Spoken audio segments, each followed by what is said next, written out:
बोलो गुरुदेव भगवान की जय। प्यारे कृष्ण कन्हैया लाल की जय। श्री गीत गोविंद काव्यम अष्टमः सर्गः विलक्ष्य लक्ष्मीपतिः। अथ कथमपि यामिनीं विनीय स्मरशरजर्जरितापि सा प्रभाते अनुनय वचनं वदन्तमग्रे प्रणतमपि प्रियमाह साभ्यसूयम्। इसके पश्चात किसी प्रकार से रात्रि बिताकर कामदेव से व्याकुल श्री राधा प्रातःकाल में प्रणत होकर सामने प्रार्थना करती हुई श्री कृष्ण से अभ्यासूया पूर्वक बोली। 7वें सर्ग पर्यंत श्री राधा श्री कृष्ण परायण होने के कारण विलाप कर रही थी और प्रातःकाल होते ही अचानक श्री राधा के समक्ष श्री भगवान आ गए। यह प्रसिद्ध है कि माननी नायिकाओं का मन अपने प्रियतम के समक्ष बहुत बढ़ जाता है। अपने समक्ष आए हुए श्री भगवान को देखकर श्री राधा असूया पूर्वक कहने लगी, जिसका वर्णन 17वें प्रबंध में किया जाएगा। श्री भगवान की तात्कालिक विशेषता यह है कि श्री भगवान श्री राधा के समक्ष प्रणत थे और बड़ी सांत्वनामयी अनुनयात्मक बातें कर रहे थे, किंतु श्री राधा ने बड़े कष्ट से संपूर्ण रात्रि में श्री भगवान की प्रतीक्षा करते हुए बिताई और इस प्रकार उसे वहीं पर सवेरा हो गया। अतः प्रातःकाल में आए हुए भगवान को देखकर श्री राधा ने असूयापूर्वक श्री भगवान से बातें की। इस श्लोक में पुष्पिताग्रा व्रत, खंडिता नायिका, धूर्त नायक, विप्रलंब श्रृंगार रस तथा जाति नामक अलंकार है। भैरवी राग यति तालाभ्याम गीयते प्रबंधः 17। श्री गीत गोविंद काव्य का यह 17वां प्रबंध भैरव राग तथा यति ताल से गाया जाता है। रज निज नित गुरु जागर राग कषायित मलस निवेशम बहति नयम अनुरागमिव स्फुट मुदित रसाभिनिवेशम। हरि हरि याहि माधव याहि केशव मावद कैतव वादम तामनुशर सरसीरुह लोचन या तो हरति विषादम। ध्रुव पदम। अनुवाद: हे माधव, हे केशव, मुझे खेद है, आप चले जाएं, यहाँ झूठ ना बोले। हे कमल नयन, आपके विषाद को जो दूर करती है, आप उसी के पास जाएं। आपके नेत्र रात्रि में बहुत अधिक जागने के कारण लाल लाल हो गए हैं तथा आपकी आंखों में श्रृंगार रसजन्य अनुराग अब भी लक्षित हो रहा है। भाव प्रकाशिका इस पद्य में श्री राधा जी श्री भगवान को 3 संबोधनों से संबोधित करती है: माधव, केशव तथा सरसीरुह लोचन।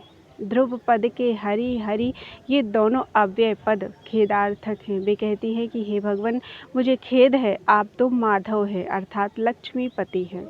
लक्ष्मी स्वयं चंचला है, उनका किसी से भी स्थायी स्नेह नहीं है।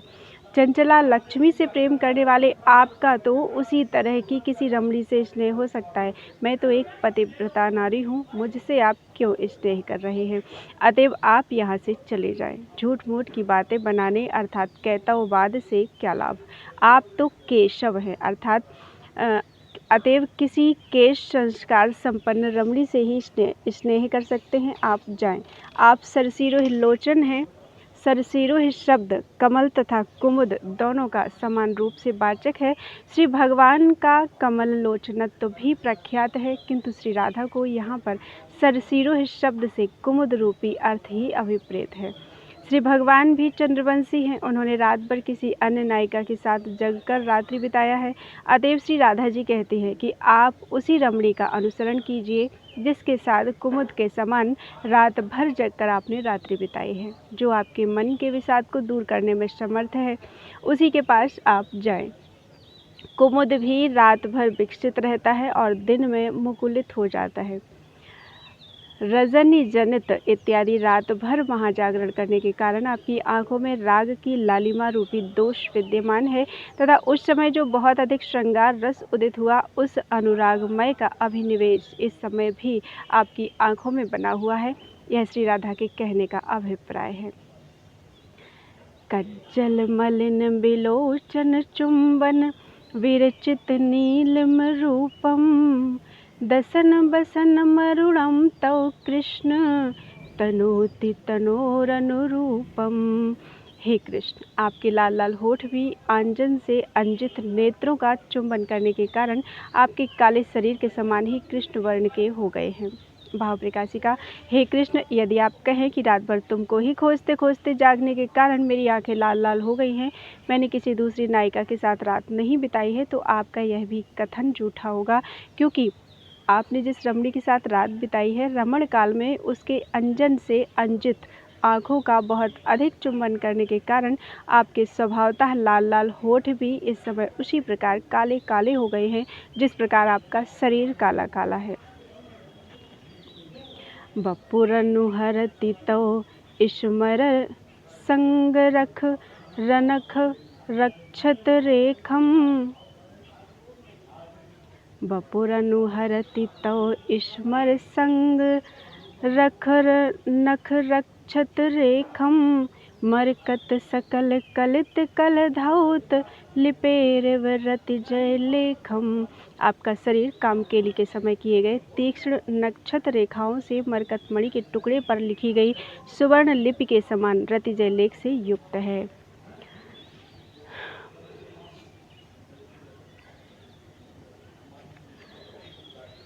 भाव प्रकाशिका। इस पद्य में श्री राधा जी कह रही हैं कि उस रमणी ने रतिकाल में जो आपके हृदय पर तीक्ष्ण अक्षत किया है, उसकी लालिमा लिए हुए तीक्ष्ण रेखाएं इस प्रकार प्रतीत होती हैं जो आपके शरीर पर हैं, जैसे किसी मरकतमणि की नीली शिला पर सुवर्णमयी लिपि लिखी गई हो। आपके शरीर पर अभी विद्यमान नख अक्षत रेखाएं रतिजय लेख के समान हैं। रतिजय लेख का अर्थ यह है कि मानो काम की पत्नी ने ऐसा अपना विजय संदेश भेजा है कि मैंने श्री कृष्ण के संपूर्ण शरीर को काम संग्राम में पूर्ण रूप से जीत लिया है। इसका अभिप्राय यह है कि आज आप किसी नारी के दूत बनकर आए हैं, उसका विजय संदेश मुझे सुनाने। यह आपकी कितनी बड़ी नीचता है। खर शब्द का प्रयोग श्री राधा जी ने विलास भंग को सूचित किया है। नखअक्षत ऐसा होना चाहिए जिसमें तीक्ष्णता न होकर मृदुता हो।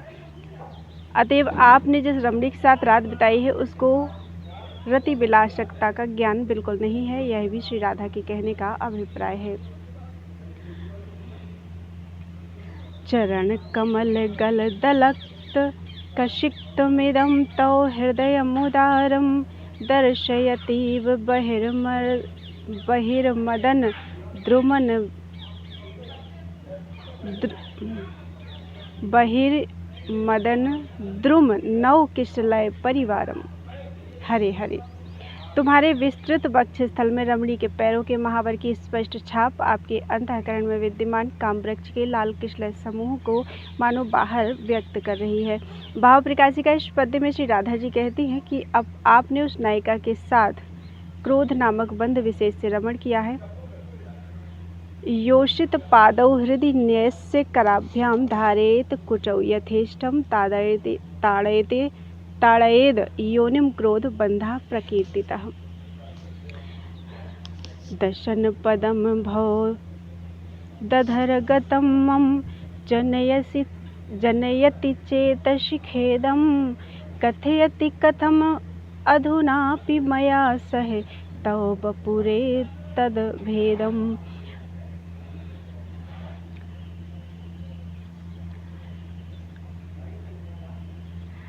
श्री राधा जी कहते हैं कि आपकी विरह वेदना के कारण मैं तो इस दशा को प्राप्त हो गई हूँ और आप उस रमणी के साथ रात बिताकर आए हैं। इससे तो हम दोनों का भेद ही सिद्ध होता है। बहिर्व मलिन तरम तव कृष्ण मनोपि भविष्यति नूनम कथमथ वंचय से जन मनुगत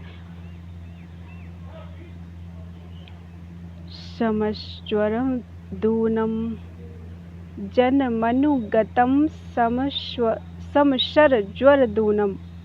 हे कृष्ण, मैं समझती हूँ कि आपका स्वभावतः विशद भी मन अधिक मलिन हो गया होगा, अन्यथा मुझ जैसे अपने आश्रित व्यक्ति को आप कैसे वंचित करते। मलिन मन वाला व्यक्ति ही किसी आश्रित व्यक्ति के साथ छल करता है। भाव प्रकाशिका श्री राधा जी भगवान श्री कृष्ण से कहती हैं कि भगवान, आपका मन स्वभावतः तो उदार है, किंतु दुसंगति में पड़कर आपका मन भी लगता है कि अब ऊपर से मलिन हो गया है। इसलिए आप मुझ जैसी एक पतिव्रता नारी को, जो आपके ही आश्रित है, उसके साथ छल करते हैं।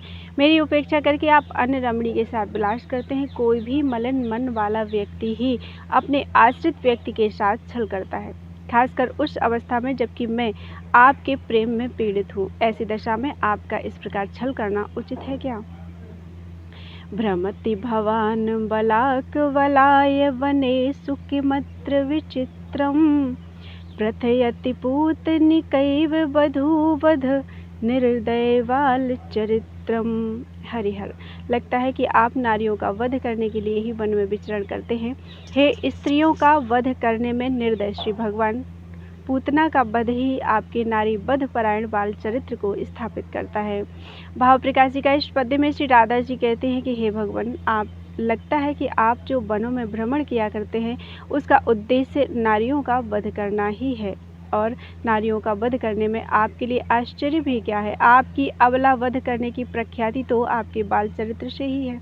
आपने अपने शैशव के प्रारंभ में पूतना जैसी भयंकर तथा युद्ध प्रिया नारी का वध कर दिया था। ऐसी स्थिति में जबकि आप युवक हैं, आपके लिए मुझ जैसी नारियों का वध करने में कौन सा प्रयास करना होगा। बड़ी आसानी से आप मुझ जैसी नारियों का वध कर सकते हैं। इस कार्य को करने में आपको दया भी नहीं आती है, किंतु यह आपका काम शास्त्रीय दृष्टि से निंदित है। श्री जयदेव भड़ित रति वंचित खंडित युवति विलापम शृणुत सुधा मधुरम विबुधालय तोपि दुरापम। हरिहर, हरि हे विद्वानों अथवा देवताओं, श्री जयदेव कवि द्वारा वर्णित अमृत से भी अधिक मधुर तथा देवलोक में भी दुष्प्राप्य रति से वंचित खंडिता नायिका के विलाप को आप सुने। भाव प्रकाशिका इस पद्य में श्री जयदेव कवि कहते हैं कि हे विद्वानों, इस अष्टपदी में मैंने रति से वंचित खंडिता नायिका के विलाप का वर्णन किया है। श्री राधा जी इस प्रबंध की खंडिता नायिका हैं और श्री भगवान ने उनकी उपेक्षा करके उनको वंचित करके रखा है। अतएव उन्होंने इस प्रबंध में अपने प्रियतम की विरह वेदना में जो विलाप किया है उसमें अमृत से भी अधिक माधुर्य है। ऐसे माधुर्य की प्राप्ति देवलोक पर भी नहीं हो सकती। देवलोक में सर्वाधिक मधुर पदार्थ अमृत ही है, किंतु इस विलाप में उस अमृत से भी अधिक माधुर्य है।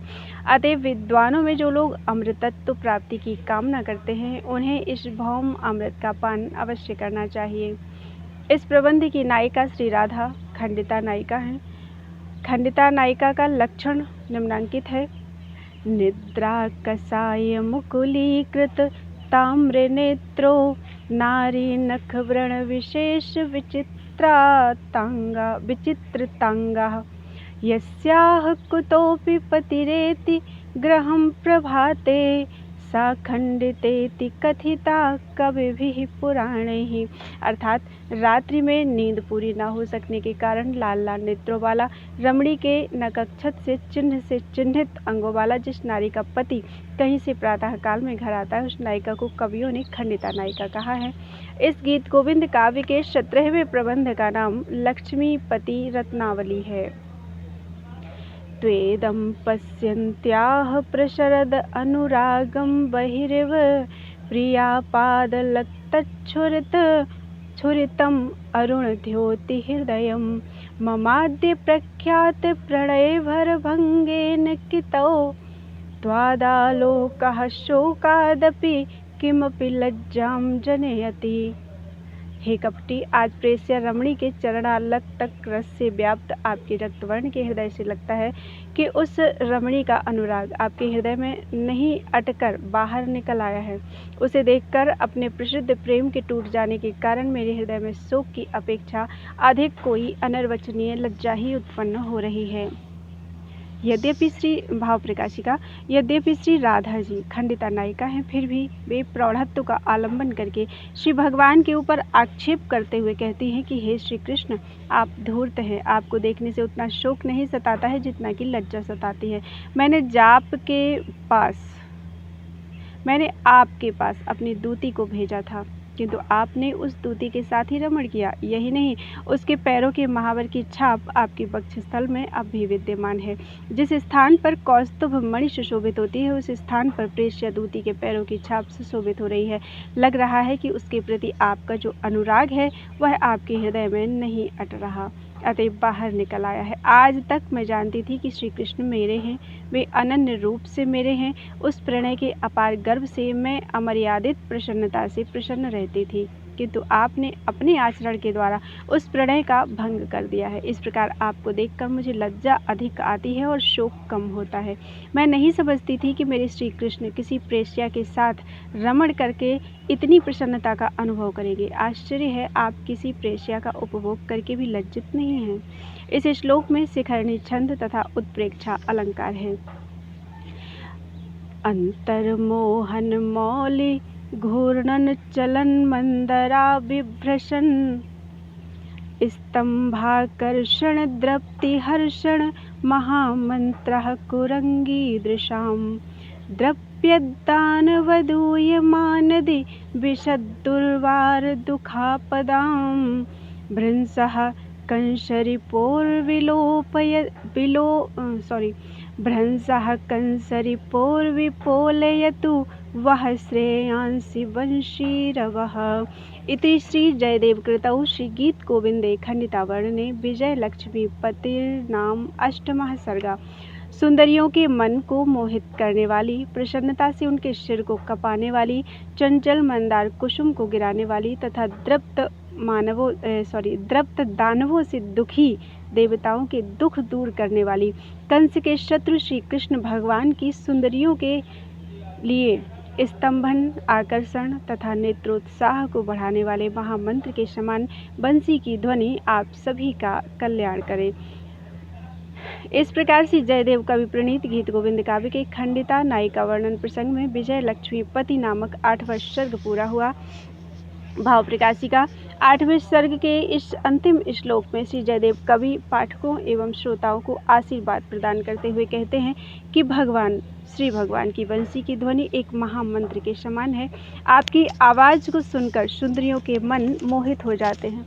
उस आवाज़ के आनंद में मग्न होकर सुंदरियां अपना शिरस चालन करने लग जाती हैं। स्वर्गलोक की सुंदरियां जो मंदार पुष्प की माला पहने रहती हैं, वह माला भी इस आवाज़ से टूट जाती है। इस प्रकार श्री भगवान की बंशी की ध्वनि स्तंभन, आकर्षण तथा सुंदरियों के नेत्र प्रहर्षण करने के लिए महामंत्र के समान है। श्री भगवान कंस नामक राक्षस राज के शत्रु हैं, क्योंकि इन्होंने कंस का वध किया है। किंच दर्प युक्त जो दानव हैं, उनसे देवताओं को असह्य कष्ट होता है। उस संपूर्ण कष्ट का विनाश श्री भगवान की बंसी की ध्वनि से हो जाता है। इस प्रकार श्री भगवान की बंसी की ध्वनि आप समस्त भक्तों तथा इस काव्य के श्रोताओं का कल्याण करें। इस प्रकार गीत गोविंद काव्य के विलक्ष लक्ष्मीपति नामक 8वें सर्ग की भाव प्रकाशिका पूर्ण हुई। नवमः सर्गः मुग्ध मुकुंदः। तामथ मनमथ खिन्नां रतिरस भिन्नां विषाद संपन्नां अनुचिंतित हरिचरितां कलहांतरितां उवाच रहस्य सखी। उसके पश्चात काम के कारण दुखी श्रृंगार रस से युक्त श्री हरि के चरित्र के विषय में सतत चिंतन करने वाली कलहांतरिता श्री राधा को सखी ने एकांत में कहा। भाव प्रकाशिका प्रणय कोप के कारण श्री राधा ने श्री भगवान के ऊपर अनेक प्रकार के आक्षेप लगाए और अपने किए हुए कलह को सोचकर संतप्त होने लगी। श्री राधा को सखी ने 18वें प्रबंध में एकांत में कहना प्रारंभ किया। श्री राधा की इस श्लोक में वर्तमान कालिक 5 विशेषताएं बतलाई गई हैं। नंबर 1, श्री राधा मनमथ खिन्ना थी, अर्थात कामोद्वेग के कारण उन्हें कष्ट की अनुभूति हो रही थी। नंबर 2, विषाद संपन्नाम, वे विषाद से युक्त थी। नंबर 3, वे कामरस संभिन्न होने के कारण ही विषाद कर रही थी।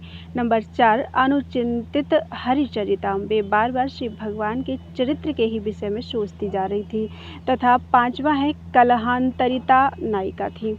कलहांतरिता नायिका का लक्षण निम्नांकित प्रकार से बतलाया गया है।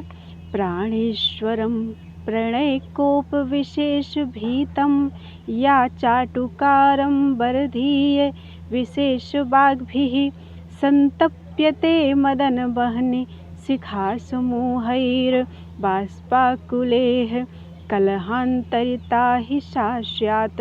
अर्थात वह नायिका कलहांतरिता कहलाती है जो विशेष प्रकार के प्रणय कोप से भयभीत तथा नायिका की चाटुकारिता करने वाले अपने प्रियतम की वाग विशेष के द्वारा अवहेलना करके आंखों में आंसू भरकर कामदेव के बाण समूह से संतप्त होती रहती है। इस पद्य में पथ्या आर्या छंद है। गुर्जरी राग यति तालाभ्याम गीयते प्रबंधा 18।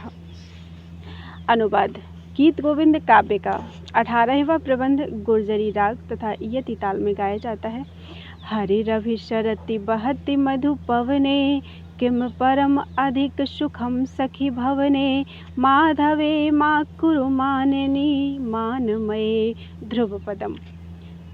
अरे सखी, लक्ष्मीपति माधव से मान मत करो। वासंती वायु में श्रीहरि तुम्हारे संकेत स्थल में आ रहे हैं, इससे बढ़कर घर में दूसरा कौन सुख हो सकता है।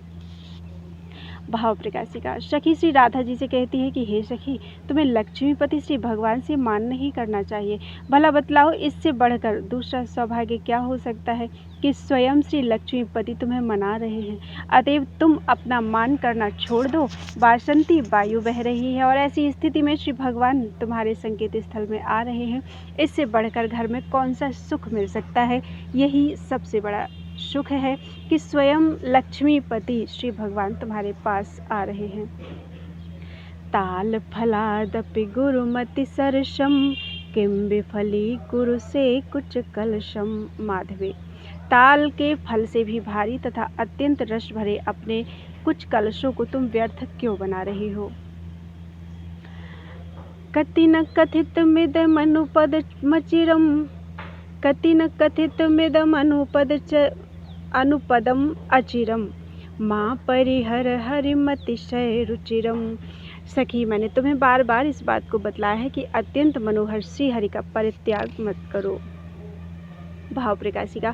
इस पद्य में सखी श्री राधा जी को समझाती हुई कहती हैं कि मैंने तुम्हें बार बार स्थान स्थान पर इस बात को कहा है कि श्री भगवान अतिशय सुंदर हैं, उनके मनोज्ञत्व की कोई सीमा नहीं है, इससे बढ़कर कोई भी दूसरा पुरुष रुचिर नहीं है। अतएव इतने मनोहर श्री भगवान का परित्याग करना उचित नहीं है। अपना मान त्याग कर श्री भगवान के साथ तुम चलो, यही उचित है। किमिति विषीदसि रोदिषि विकला बेहसति युवती सभा तव शकला। माधवी। तुम व्याकुल होकर इस प्रकार विषाद करती हुई क्यों रोती हो। तुम्हारी इन चेष्टाओं को देखकर संपूर्ण युवती सभा हंसती है। भाव प्रकाशिका। हे सखी, इस प्रकार तुम्हारा रोना और विषाद करना ठीक नहीं है। तुम्हारी इस प्रकार की चेष्टाओं को देखकर सारी युवतियां हंस रही हैं, इसलिए तुम श्री भगवान के विषय में मान को छोड़कर उनके साथ चलो। सजल नलिनी दल शीतल सैने हरिमवलोकय सफलय नयने। जलकणों से युक्त तथा कमल पत्र से रचित सैया पर श्री भगवान को देखकर तुम अपने नेत्रों को सफल बनाओ। भाव प्रकाशिका। सखी कह रही है कि संकेत स्थल पर जलकण से युक्त शीतल कमल के पत्तों से निर्मित सैया पर लेटे हुए श्री भगवान तुम्हारी प्रतीक्षा कर रहे हैं और तुम यहाँ मान किए हुए बैठी हो, यह उचित नहीं है। तुम श्री भगवान का दर्शन करके अपने नेत्रों को सफल बनाओ, मान को छोड़ो और श्री भगवान से मिलो। जनयसि मनसि किमिति गुरु खेदम शृणु मम वचनम निहित भेदम। इस प्रकार मन में बहुत अधिक कष्ट का अनुभव क्यों करती हो। मेरी बातों को सुनो, तुम दोनों में कोई भेद नहीं है। भाव प्रकाशिका। इस पद्य में सखी श्री राधा जी से कहती है कि तुम्हारा इस प्रकार अपने मन में खेद करना ठीक नहीं है। अकेले बैठी हुई तुम बहुत बड़े कष्ट का अनुभव कर रही हो, अतः तुम मेरी बात को सुनो। मैं कहती हूँ कि तुम मान छोड़कर श्री भगवान से मिलो। तुम में तथा श्री भगवान में किसी प्रकार का भेद अनिश्चित है। मेरे साथ भी तुम अपना भेद ना मानो। मैं तुम्हारा किसी भी प्रकार से अहित नहीं चाहती। इस बात को तुम्हें जानना चाहिए, अतएव तुम मेरी बातों को मानो। हरि रूपाय तु बदतु बहु मधुरम किमिति करोषि हृदय मति विधुरम। श्री भगवान तुम्हारे सन्निकट आएं और वे तुमसे बहुत मधुर बातें करें। अपने हृदय को इस प्रकार दुखी क्यों मनाती हो? भाव प्रकाशिका सखी श्री राधा जी को मनाती हुई कहती है कि तुम अलग रहो और श्री भगवान तुमसे अलग रहें, यह ठीक नहीं है। तुम उनसे ना बोलो, यह भी ठीक नहीं है। यही ठीक है कि श्री भगवान तुम्हारे सन्निकट आएं और तुमसे अत्यंत मधुर बातें करें। इस प्रकार मान करके अपने हृदय को अत्यंत दुखी बनाना ठीक नहीं है। तुम श्री भगवान से मान करना छोड़ दो। श्री जयदेव भड़ित मति ललितम सुखयतु रसिक जनम हरिचरतम। श्री जयदेव कवि द्वारा वर्णित श्री हरि का अत्यंत मनोहर चरित्र भगवत भक्तों को आनंद प्रदान करे। भाव प्रकाशिका इस पद्य में श्री जयदेव कवि कह रहे हैं कि मैंने भगवान श्री हरि के अत्यंत मनोहर चरित्र का गान किया है। यह रसिक जनों को अत्यधिक आनंद प्रदान करे। गीत गोविंद काव्य के इस 18वें प्रबंध का नाम अमंद मुकुंद है। इस प्रबंध के गान का एकमात्र उद्देश्य श्री भगवान की प्रसन्नता तथा भगवत भक्तों की प्रसन्नता है। स्निग्धे यत परुषासि यत प्रणमति स्तब्धासि यद्रागिणी द्वेषस्थासि यदुन्मुखे विमुखतां यातासि तस्मिन् प्रिये तद्युक्तं विपरीतकारिणी तौ श्रीखण्ड चर्चां विषं शीतांशुस्तपनो हिमं हुतबहः क्रीडा मुदो यातनाः। विपरीत आचरण करने वाली श्री राधे, जो तुम स्नेह युक्त प्रियतम के होने पर भी कठोर बनी हुई हो, उनके नमन करने पर भी चुपचाप बैठी हो, उनके राग युक्त होने पर भी उनसे द्वेष करती हो तथा तुम्हारे प्रति उनके उन्मुख होने पर भी विमुख बनी बैठी हो। इस तुम्हारे विपरीत आचरण के कारण ही तुम्हारे लिए चंदन का लेप विष का काम कर रहा है। चंद्रमा तुम्हें सूर्य के समान संतप्त कर रहा है, बर्फ अग्नि का काम कर रही है तथा क्रीड़ा का आनंद तुम्हें यातना के समान प्रतीत हो रहा है। भाव प्रकाशिका इस प्रबंध के प्रारंभ में एक श्लोक आ चुका है, अतएव यह दूसरा श्लोक है। इस श्लोक में श्री राधा को समझाती हुई सखी उनसे कहती है कि तुम विपरीत आचरण कर रही हो। हे सखी, अर्थात इस समय तुम्हें जैसा करना चाहिए आचरण, वैसा ही आचरण तुम कर रही हो। तुम्हें जैसा आचरण नहीं करना चाहिए इस समय तुम वैसा ही आचरण कर रही हो। उसके विपरीत आचरण को बतलाती हुई वह कहती है कि श्री भगवान तो इस समय तुमसे स्नेह कर रहे हैं, किंतु मानवती होने के कारण तुम उनसे प्रेम की बातें नहीं करके रूखी बातें करती हो। श्री भगवान तुम्हें अपने मनोनुकूल बनाने के लिए तुम्हारे सामने नमन कर रहे हैं और तुम ठीक उसके विपरीत चुपचाप बैठी हो। यही तुम्हारा विपरीत आचरण है। श्री भगवान तुम्हारे प्रति संप्रति रागवान हो गए हैं, किंतु तुम तो ठीक उनके विपरीत मान करने के कारण उनसे द्वेष कर रही हो। श्री भगवान तुम्हारे प्रति उन्मुख हैं और तुम उनसे विमुख बनी हुई हो। यही कारण है कि तुम जो चंदन का लेप अपने अंगों में लगाई हो, वह उससे तुम्हें सुख नहीं मिल रहा है, अपितु वह तुम्हें विष के समान संतप्त कर रहा है। चंद्रमा तुमको शीतल नहीं बना रहा है, अपितु वह तुम्हें सूर्य के समान संतप्त कर रहा है। बर्फ तुम्हें ठंडी नहीं लगती है, अपितु वह तुम्हें अग्नि के समान दग्ध कर रही है। तथा जो क्रीड़ा आनंद के लिए है वो तुम्हारे लिए यातना के रूप में परिणत हो गई है। अतएव तुम अपना विपरीत आचरण छोड़ो। इस श्लोक में शार्दूल विक्रीडित छंद तथा विरोधालंकार है। सांद्रानंद पुरंदरादि दिविश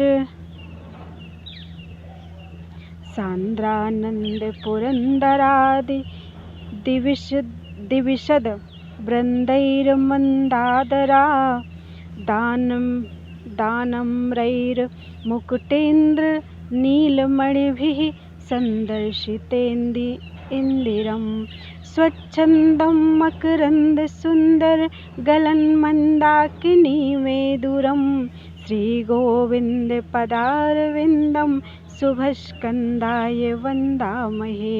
इति श्री जयदेव कृतौ श्रीगीतगोविन्दे कलहान्तरिता वर्णने मुग्ध मुकुंदो नाम नवमः सर्गा।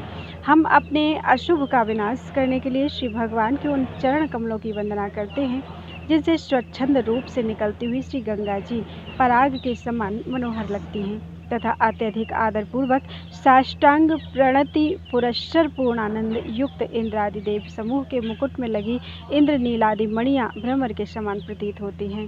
इस प्रकार श्री जयदेव कवि प्रणीत गीत गोविंद काव्य के कलहांतरिता नायिका वर्णन के प्रसंग में मुग्ध मुकुंद नामक 9वां सर्ग पूर्ण हुआ। भाव प्रकाशिका। इस श्लोक के द्वारा श्री जयदेव कवि सर्ग के अंत में संपूर्ण विघ्नों को शांत करने के लिए श्री गोविंद भगवान को प्रणाम करते हैं। वे कहते हैं कि मैं अपने शिष्य प्रशिष्यों के साथ श्री गोविंद भगवान के चरण कमलों की वंदना करता हूँ। यहाँ पर श्री भगवान के चरणों की उपमा कमल से दी गई है, अर्थात श्री भगवान के चरण कमल के समान अत्यंत मनोहर हैं। जिस प्रकार कमल में पराग होता है, उसी प्रकार श्री भगवान के चरणों से स्वच्छंद रूप से निकलने वाली श्री गंगा जी पराग के समान मनोहर प्रतीत होती हैं। पराग परिपूर्ण कमल पर जैसे भ्रमर सुशोभित होते हैं, उसी प्रकार अत्यधिक आदर पूर्वक अमंदानंद संदोह से परिपूर्ण होकर इंद्रादि देवता समूह जो श्री भगवान को साष्टांग प्रणाम करते हैं, उनके मुकुटों में लगी हुई इंद्र नीलादि मणियां नीले नीले भ्रमर के समान प्रतीत होती हैं। इस श्लोक में शार्दूल विक्रीडित छंद तथा रूपक अलंकार है, क्योंकि चरणों में कमल का, श्री गंगा जी में पराग का तथा देवताओं के मुकुट में जड़ित इंद्र नीलादि मणियों में भ्रमर का आरोप किया गया है। इस प्रकार श्री गीत गोविंद काव्य में मुग्ध मुकुंद नामक 9वें सर्ग की भाव प्रकाशिका पूर्ण हुई।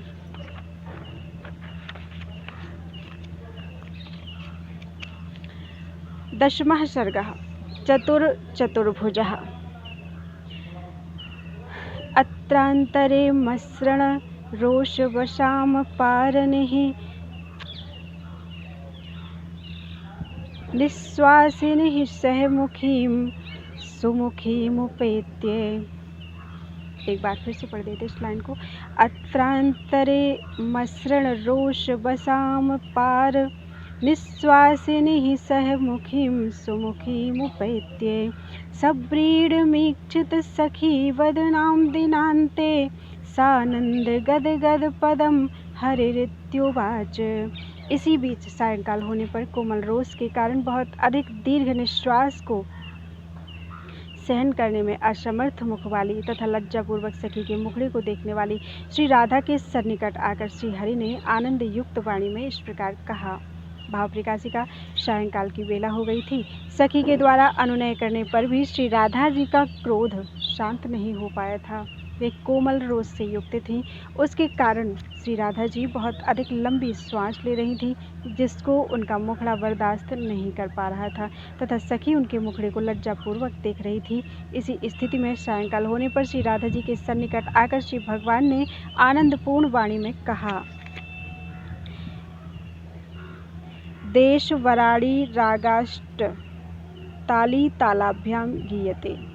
प्रबंधः 19।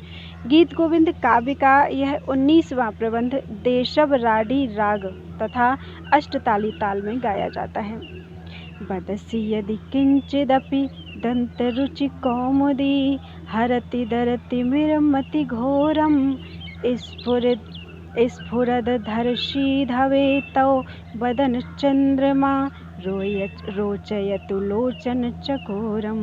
प्रिये चारुशीले मुंचि वैमानमनिदानम सपदि मदनानलो दहति मम मानसम देहि मुख कमल मधुपानम। ध्रुव पदम। अनुवाद। हे सुंदर शील वाली प्रिय राधे, मेरे विषय में अपने अकारण क्रोध को त्याग करो। मुझे कामाग्नि जला रही है, मुझे अपने मुख कमल का शीघ्र दर्शन कराओ। यदि तुम कुछ भी बोलती हो तो तुम्हारे दांतों की ज्योत्सना मेरे घोर भयांधकार को दूर करती है। तुम्हारा मुखमंडल रूपी चंद्रमा मेरे नेत्र रूपी चकोर को तुम्हारे अधर पर चमकती हुई मदिरा के लिए शाभिलाष बनाए। भाव प्रकाशिका। इस पद्य में श्री भगवान जी श्री राधा जी से कहते हैं, हे श्री राधे, तुम सुंदरशील वाली नायिका हो तथा मेरी प्रियतमा हो, अतएव तुम मेरे विषय में अपने मान का त्याग कर दो, क्योंकि तुम्हारे इस प्रकार के मान करने का कोई भी कारण नहीं है। तुम व्यर्थ ही मेरे विषय में पर स्त्री रमण रूपी शंका कर रही हो। इस समय तुमको ही आश्रय बनाकर काम मुझे संतप्त कर रहा है, अतएव इस संताप के त्राण पाने के लिए मुझे अपने मुख कमल का दर्शन कराओ, अर्थात मेरे अंतःकरण में एक प्रकार का भय बना हुआ है। उस भय रूपी अंधकार को तभी दूर किया जा सकता है जबकि तुम मेरे विषय में अनुकूल तथा प्रतिकूल कुछ भी बोलो। बोलते समय तुम्हारे दांतों की जो कांति निकलेगी उससे मेरे अंतःकरण के भय रूपी अंधकार का विनाश हो जाएगा। ऐसा करके तुम्हारा मुखमंडल रूपी चंद्रमा मेरे नेत्र रूपी चकोरों को तुम्हारे होठों की मधु के पीने के लिए शाभिलाष बनाएगा। सत्यमेवासि यदि शुदति मयि कोपिनी, देहि खरनख रसरघातं घटय भुज बंधनं, जनय रदखण्डनं, येन वा भवति सुखजातम्। त्वमसि मम भूषणं, त्वमसि मम जीवनं, त्वमसि मम भवजलधिरत्नं, भवतु भवतीह मयि सततम् अनुरोधिनी, तत्र मम हृदयम् अतियत्नम्।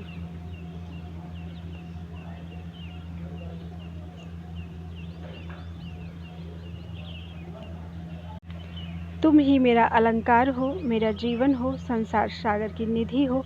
तुम सदा मेरे अनुकूल बनी रहो, यह मैं हृदय से चाहता हूँ। भाव प्रकाशिका। यदि श्री राधा कहें कि तुम्हारी तो अन्य भी प्रियाएं हैं, तुम जाकर उनसे ही इस प्रकार की प्रार्थना करो, तो इस पर श्री भगवान कहते हैं कि ऐसी बात नहीं है। तुम ही मेरा अलंकार हो, तुमसे ही अलंकृत होकर मैं अन्य रमणियों के बीच अपने को सौभाग्य संपन्न मानता हूँ। यही नहीं, मेरा जीवन भी तुम ही हो, तुम्हारे बिना मैं जी भी नहीं सकता। किंचा इस संसार रूपी सागर में मेरे लिए तुम ही अनर्घ्य रत्न हो, तुमसे बढ़कर मेरे लिए कोई दूसरा धन नहीं है। अतएव तुम मेरे ऊपर कृपा बनाए रखो, यह मैं अपने हृदय से चाहता हूँ तथा इसके लिए प्रयासरत रहता हूँ। नीलनलिनाभमपि तन्वी तौ लोचनं, धारयति कोकनदरूपं, कुसुमशरवाणभावेन यदि रंजयसि, कृष्णमिदमेतद् अनुरूपम्। प्रिय, तुम्हारे नील कमल के समान जो नेत्र हैं वे इस समय रक्त कमल के समान हो गए हैं। भाव प्रकाशिका। श्री भगवान श्री राधा जी से कहते हैं कि तुम्हारे नेत्र स्वभावतः नीलकमल के समान कृष्ण वर्ण वाले हैं, किंतु हे तन्वी श्री राधे, क्रोध के कारण तुम्हारे ये कृष्ण वर्ण के नेत्र लाल कमल के समान हो गए हैं।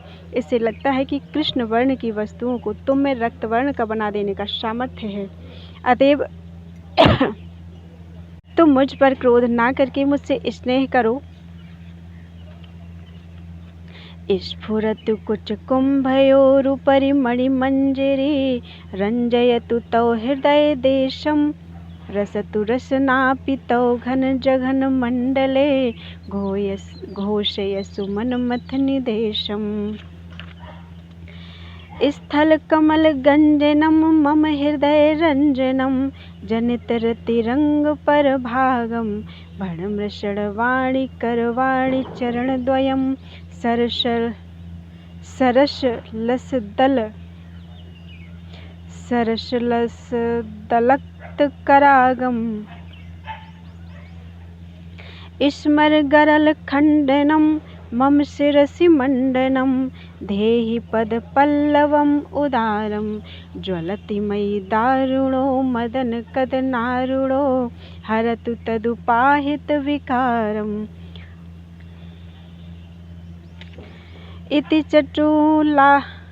इति चटुलचाटुपटुचारुमुरवैरिणो, राधिकामधिवचन जातं, जयति जयदेवक विभारतीभूषम्, जयति जयदेव कवि भारतीभूषितं, माननी जनजनित शातम। इस प्रकार राधिका को लक्ष्य करके श्री भगवान के मनोहर सुकुमार प्रीति युक्त तथा चातुर्य युक्त माननीयों को सुख देने वाला तथा जयदेव कवि की भारती से भूषित वचन समूह की जय हो। भाव प्रकाशिका। गीत गोविंद काव्य के इस 19वें प्रबंध का नाम चतुर्भुज राग राज चंद्रोद्योत है।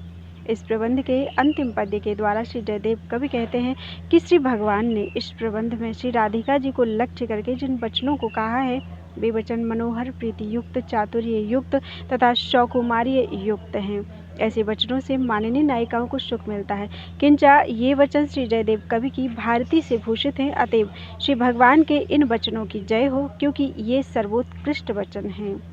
परिहर कृतातंके शंकां त्वया सततं घन स्तन जघन याक्रांते स्वान्ते परा नौकाशिनी विशति वितनोरन्यो धन्यो न कोऽपि ममान्तरं प्रणयिनि परिरंभा रंभे विधेहि विधेयताम्।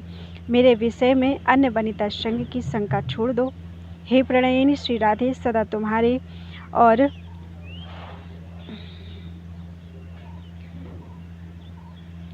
मैं सदा तुम्हारा ही दास हूँ और तुम्हारा ही दास बना रहना चाहता हूँ। मुझे अपना दास बनाओ। भाव प्रकाशिका। इस श्लोक में श्री भगवान बतला रहे हैं कि जिस दोष की आशंका तुम मुझ में कर रही हो वह दोष मुझ में नहीं है। मैं दूसरी स्त्रियों के संग से बहुत दूर हूँ। मेरे अंतःकरण में बस एक तुम ही हो। इसलिए तुम मुझे आलिंगन करो और तुम मेरी बन जाओ। इस श्लोक में हरिणी नामक व्रत तथा काव्यलिंग अलंकार है। प्रणयिनी पद में पदौचित्य है तथा वर्णानुप्रास इस श्लोक में विद्यमान है। इस श्लोक की नायिका श्री राधा प्रौढ़ा नायिका है तथा श्री भगवान प्रगल्भ नायक है। मुग्धे विधेहि मयि निर्दय दंत दंशर दौर्वल्ली बंधनि विडस्तन पीडनानि चंडी त्वमेव मुद्मुद्वह पंचबाण चांडाल कांड दलनादाश वह प्रयांति।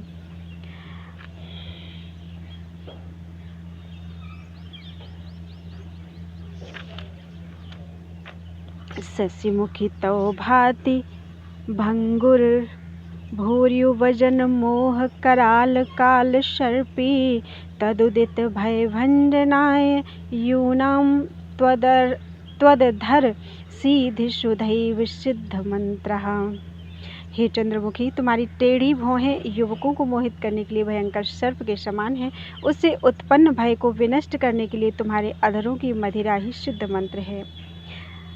भाव प्रकाशिका। इस श्लोक में श्री भगवान श्री राधा को अनुनीत करते हुए कहते हैं कि हे राधे, तुम्हारा मुखमंडल चंद्रमा के समान आह्लादक है, किंतु तुम्हारे मुखमंडल पर विराजमान टेढ़ी भौहें तो युवकों को मोहित करने के लिए भयंकर काली सर्पिणी के समान है। उस सर्प के काटने से उत्पन्न भयंकर विष से कोई भी युवक तभी बच सकता है जब उसे तुम्हारे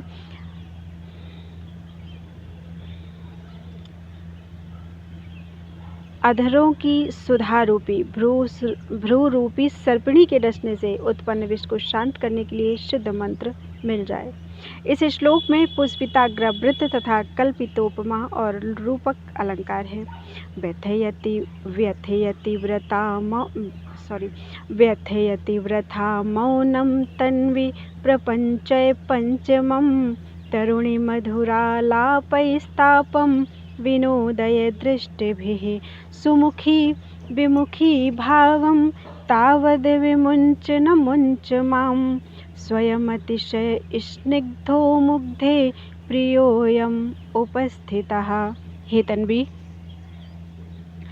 तुम्हारा यह व्यर्थ का मौन मुझे कष्ट देता है। हे तरुणी, तुम पंचम स्वर से आलाप प्रारंभ करो। हे सुमुखी, अपने मधुर आलापों तथा कटाक्षपातों से मेरे संताप का अपनोदन करो। तुम अपनी विमुखता का भाव छोड़ दो, मुझे न छोड़ो। हे मुग्धे, यह तुम्हारा अत्यंत स्नेह करने वाला प्रियतम तुम्हारे सामने उपस्थित है। इस श्लोक में भाव प्रकाशिका। इस श्लोक में श्री भगवान श्री राधा जी को अनुनीत करते हुए कहते हैं कि हे कृष्ण शरीर वाली श्री राधे, तुम जो ये व्यर्थ मौन धारण की हुई हो उससे मुझे बहुत कष्ट हो रहा है। तुम कुछ भी तो बोलो। ऐसा तो नहीं है कि तुम अपनी कमजोरी के कारण कुछ बोल नहीं पाती हो, किंतु मुझ निरपराध व्यक्ति के विषय में तुम व्यर्थ क्रोध किए बैठी हो। पुनः वे कहते हैं कि हे तरुणी राधे, तुम पंचम स्वर का विस्तार करो। बसंत ऋतु में पंचम स्वर का विस्तार करने का अभिप्राय यह है कि तुम पंचम स्वर का कोयलों से भी मधुर आलाप करती हो। हे सुंदर मुख वाली श्री राधे, अपने कटाक्ष पातों के द्वारा मेरे मन में विद्यमान कामजन्य संताप का अपनोदन करो। तुम जो इस प्रकार मुझसे विमुख होकर बैठी हो, अपने इस वैमुख्य का त्याग करो। तुम्हें मेरा त्याग नहीं करना चाहिए। सुमुखी रमणी का विमुखी भाव अच्छा नहीं लगता। मैं स्वयं स्नेहपूर्वक तुम्हारे समक्ष उपस्थित हूँ, अतएव तुम्हें भी मुझसे इसी प्रकार स्नेह करना चाहिए।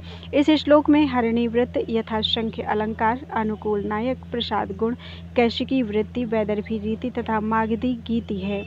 बंधुक द्युति बांधवोऽयम् अधरः स्निग्धो मधुकच्छवीर् गण्डश्चण्डिचकास्ति नीलनलिन श्रीमोचनं लोचनं नासाभ्येति तिलप्रसून पदवीं कुन्दा वदन्ति प्रिये प्रायस्त्वन्मुखसेवया विजयते विश्वं सपुष्पायुधा।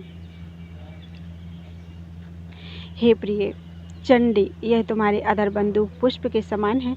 तुम्हारे कपोल मधु पुष्प की कांति से युक्त हैं। तुम्हारे नेत्र नील कमल की शोभा को तिरस्कृत करने वाले हैं। तुम्हारी नाक तिल पुष्प के समान है। तुम्हारे दांत कुंद पुष्प के समान है। हे प्रिय पुष्प धनवा, इन 5 पुष्प रूपी बाणों के द्वारा तुम्हारे मुख की सेवा करके प्रायः विश्व विजयी बन गया है। भाव प्रकाशिका चंडी इस संबुद्धि पद के द्वारा श्री भगवान यह सूचित करते हैं कि यद्यपि तुमने इससे पहले मेरे ऊपर क्रोध किया था, किंतु उसका अब भी तुम्हारे ऊपर प्रभाव है। श्री राधा जी श्री भगवान की प्रियतमा हैं, अतएव उनके लिए ये प्रिय पद का प्रयोग करते हैं।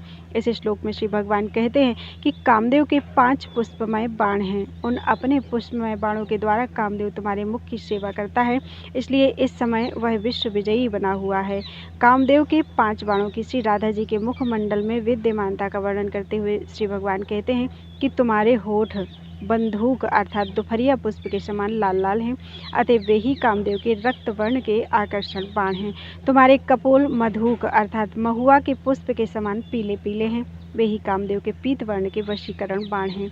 तुम्हारे नीले नीले नेत्र नील कमल को भी तिरस्कृत करने वाले हैं, वे ही मानो कामदेव के कृष्ण वर्ण के उन्मादन बाण हैं। तुम्हारी नाक तिल पुष्प के समान है, वही मानो कामदेव का द्रावण बाण है। तुम्हारे दांत कुंद पुष्प के समान हैं, वे ही मानो कामदेव के शोषण बाण हैं। इस प्रकार इन 5 बाणों के द्वारा तुम्हारे मुख की सेवा करने के कारण कामदेव विश्व विजयी बना हुआ है। इस श्लोक में शार्दूल विक्रीडित छंद, उपमा तथा उत्प्रेक्षा अलंकार है। दृशौ तौ मदालसे वदनमिन्दु सन्दीपनं गतिर्जन्मनोरमा विजितरम्भमुरुद्वयं रतिस्तौ कलावती रुचिरचित्रलेखे भ्रुवा बहो विबुधयौवतं बहसि तन्वी पृथ्वीगता।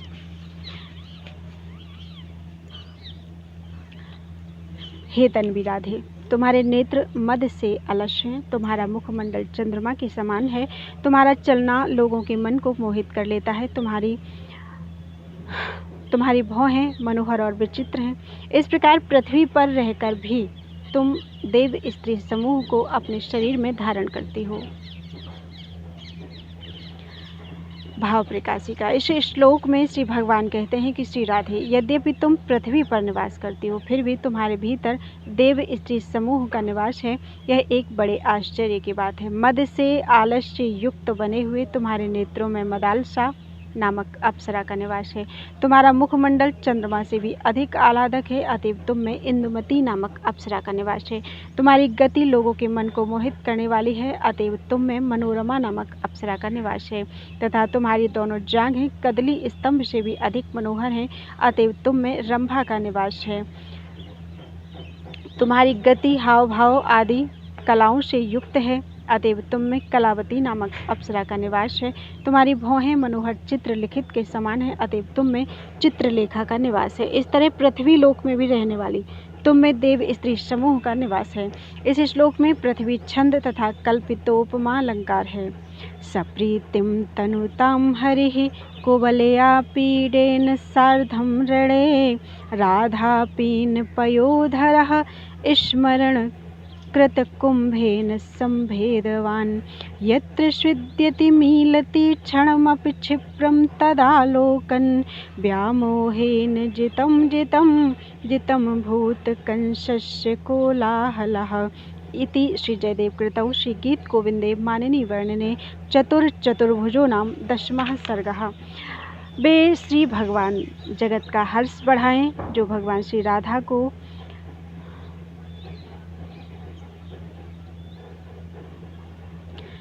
के प्रेमी हैं और उनके साथ हमेशा रहते हैं। इस प्रकार से जयदेव कवि प्रणीत गीत गोविंद काव्य के मानिनी नायिका वर्णन प्रसंग में चतुर्भुज नामक 10वां सर्ग पूर्ण हुआ। भाव प्रकाशिका। इस श्लोक में श्री जयदेव कवि पाठकों को आशीर्वाद प्रदान करते हुए कहते हैं कि श्री कृष्ण भगवान संपूर्ण संसार के आनंद को बढ़ाएं। भगवान श्री कृष्ण की विशेषता बतलाते हुए कहते हैं कि जब श्री भगवान का कंस के हाथी कुबलियापीठ के साथ युद्ध हुआ था, उस समय जब श्री भगवान ने उस कुबलियापीठ हाथी के कुंभ स्थल को देखा तो उन्हें श्री राधा जी की याद आ गई। अर्थात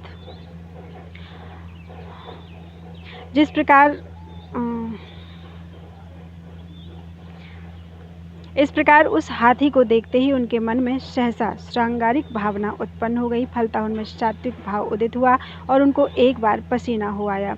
श्री भगवान को पसीने पसीने होते देखकर कंस की सभा में बड़ी प्रसन्नता हुई। लोगों ने समझा कि इस हाथी को देखकर ही श्री भगवान भयभीत हो गए हैं। सहसा श्री राधा जी की याद आ जाने तथा सात्विक भाव के उत्पन्न हो जाने से श्री भगवान का मन संपूर्ण रूप से श्रृंगारिक भावना से परिपूर्ण हो गया।